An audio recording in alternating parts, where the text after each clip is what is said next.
Today it's a hot summer's day, so I'm going to be making some little crackers to go with a summer dip. This is 100 grams of flour. I'm going to put in some salt.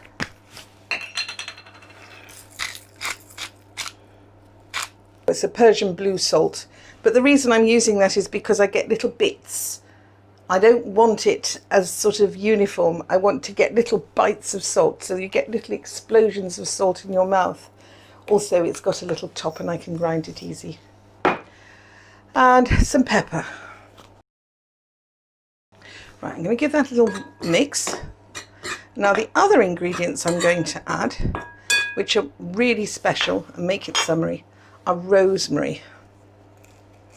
And this peels very easily. This is just delightful. I have here something to grind herbs in, and it works very well for things which are a bit like rosemary. It'll work quite well on that. It works very well for garlic, but we don't want to do that today. We're not adding that. We're adding our lavender, because this is such a special thing to add at this time of year. And I've got a lavender based dip to go with it as well. I haven't got a lavender drink, but you can get lavender syrups, which I think might be an overkill by the time you've got all that lavender together.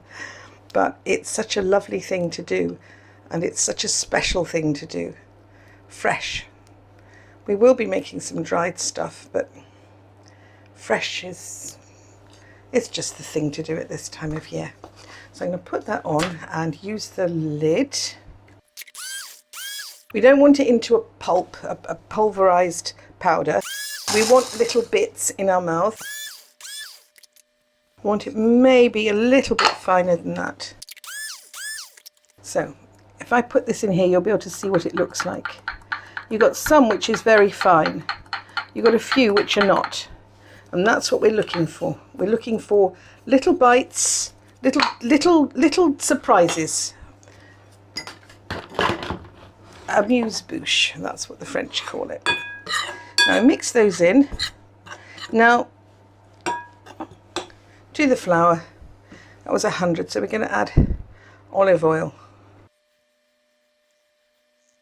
That's it. Now I'm just going to stir that together, and then I'm going to add some water. I'm now going to change to a wooden spoon because of the noise. So it was 5 spoonfuls of the oil. So it's quite a rich mixture, and we are going to lay it out in a moment. We've now got it holding together, which was the whole point of adding the water, but we can add a little bit more water. Depends always the sort of flour you're using. This is just a plain white ordinary flour, but they vary tremendously between countries and cultures as well. I want a fairly soft mix. There we are. That's getting to our soft mix. Now, we're going to lay this on a baking sheet. And using another baking sheet on top, we're going to use a rolling pin to squash it out, because I think that's probably one of the easiest ways to do it.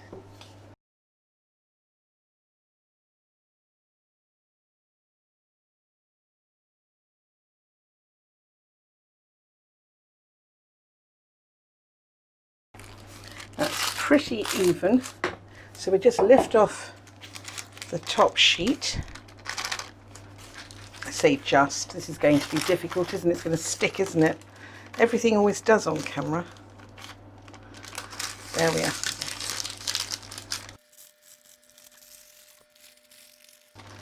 Right. And we take a knife, and what we're aiming to do is to just make little cuts, just as we can help break it when it comes out of the oven. I'm not making little tiny biscuits because we want to be able to pick these up and use them as a dip. They're not for nibbling, they're for dipping. That'll do. They're supposed to be rough and ready and rustic looking, and they're quick and they're easy. Now this is going into a hot oven and it's going to cook probably for about 5-6 minutes. It may take longer, we'll have a look and see. And when they come out, we'll let them cool, we'll break them up and we'll serve them with a dip. It's been about 5 to 6 minutes.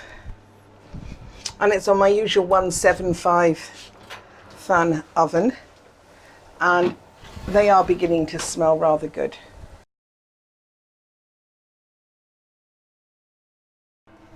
Ah! Well, that was almost inevitable, wasn't it? There, nearly okay. Oh well, never mind. Well, these look fine, as you can see.